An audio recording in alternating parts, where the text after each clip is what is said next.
We're at Ringswell Avenue in Exeter. We're building 60 affordable houses for LiveWest, our largest single client. It's also being built in accordance with their new energy strategy, so it's a really important scheme for us. A short while ago, LiveWest launched its environmental strategy, Creating Greener Futures Together. And it's important that we ensure that the homes have embedded sustainability improvements within the design. My name's Sam Clark, I'm an assistant site manager and I programme the works for this development here at Ringswell Avenue. On a day-to-day basis, it's my job to make sure things are run smoothly and safely. We were tasked with achieving the overall 19% reduction in carbon output for each building. To do that in an efficient way, we adopted a fabric-first approach and did that through increased insulation in both the floor and the external walls. We put an increased layer of insulation in the loft space and then incorporated better thermal efficiencies in window and door glass and surrounds, as well as introducing photovoltaic panels to every plot. It reduces the running costs for the residents who are going to live in the homes. So if we're able to improve the affordability of these homes in terms of cost in use, that's got to be a really important objective for both us and for customers wanting to live in those homes. So we think they'll be really highly sought after, really desirable homes.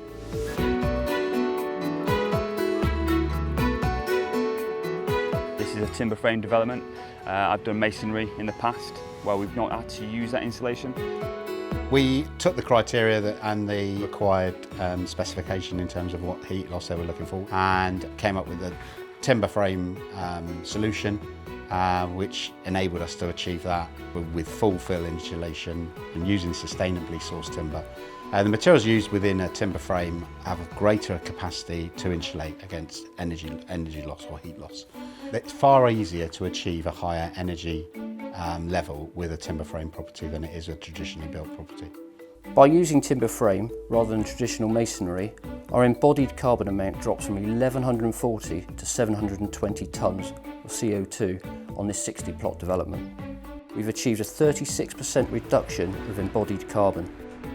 We've hugely enhanced environmental performance, and that's massively improved the scheme with limited costs increase to LiveWest. Indeed, 19% overall reduction in the CO2 output to each of the buildings, and overall that's cost a 3% increase to the project. A lot of that is in the manufacture of the alternative materials which you can construct a property from. So a traditionally built house has insulation block. It produces a lot of CO2 in terms of the production of that material, whereas in this you're using timber, and timber from a growth source eliminates our carbon footprint. So you've got it twofold in the sense that one traditional method would produce more carbon and this reduces carbon. So sort of two-pronged attack in effect on your carbon footprint. We've been conscious of trying to reduce carbon emissions on all aspects of the project. We chose to use concrete bricks that were readily available and which have less embodied carbon. We use forklifts here that are run by HVO fuel instead of diesel. We also use a solar panel generator. Obviously we save energy and we're not using as much fuel to run our cabins on site. In the future we are looking at using electric powered forklifts. We selected Lovell's based on the organisation, track record. We needed an organisation which has similar values. So we're focusing on sustainability when we're looking at our new build homes going forward.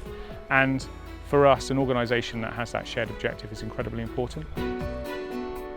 These houses are built to great space standards. Part of their strategy is that there's green space, there's ecology measures, the biodiversity on site.